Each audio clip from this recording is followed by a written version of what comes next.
all your difficulties have to come to an end. You are suffering in your marriage. Take a look at those who are looking to get married. They don't even know where to begin. And they're already progressing and advancing in age. And they're losing hope.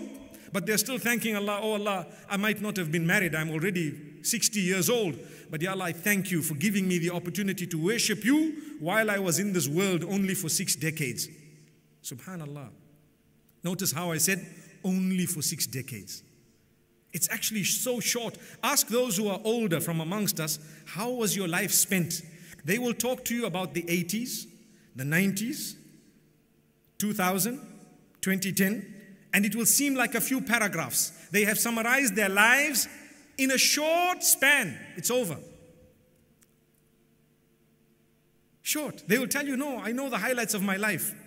And it flicked through like this. They will remember the good days. They might remember a few of the bad days. But more than anything, they know currently where they stand. A person who suffered a long time back and today they are in ease will definitely thank Allah for where they are today if they are thankful.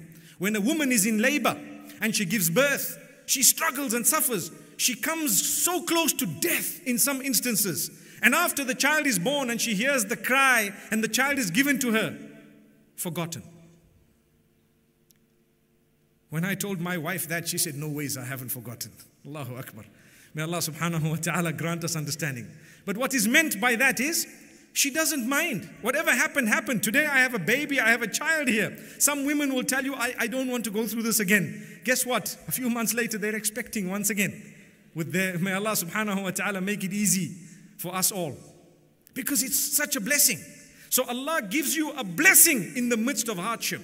Big blessing. But we only look at the hardship. We don't look at the blessing. That's the difficulty.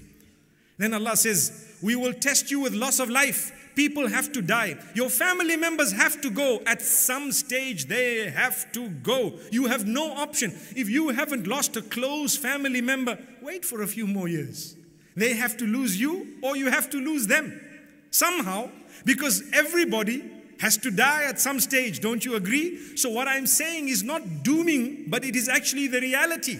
To say, listen, prepare. The day your wife will die, the day you might die, your husband might die. So death is not something you look at and become depressed. Like I said, someone passed away so close to you, your life might come to a standstill for a moment.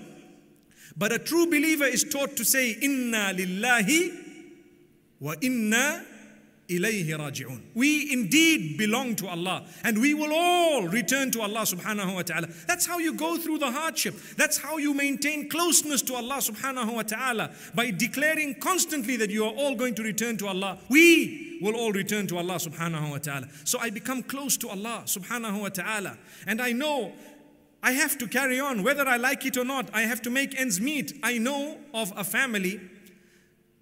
2 brothers were shot in the city of Durban, may Allah grant them Jannah, a few weeks ago. And the wife of one of them, the widow, says, you know, my husband told me that whatever you'd like to know about my business and everything else, if I die, there is one person who knows it and that's my brother. And the brother tells his family the same thing, and they did not expect both of them to die together. They were both shot. May Allah grant them Jannah. Ameen. Imagine, we make dua for them. We ask Allah to make it easy, not only for them, but for everyone who's been through similar difficulty or any form of difficulty. It's up to you to stand up, to bring the ends together, to pick up the pieces and to try and make the most of the situation you're in. Do not become depressed to the degree that you begin to question Allah.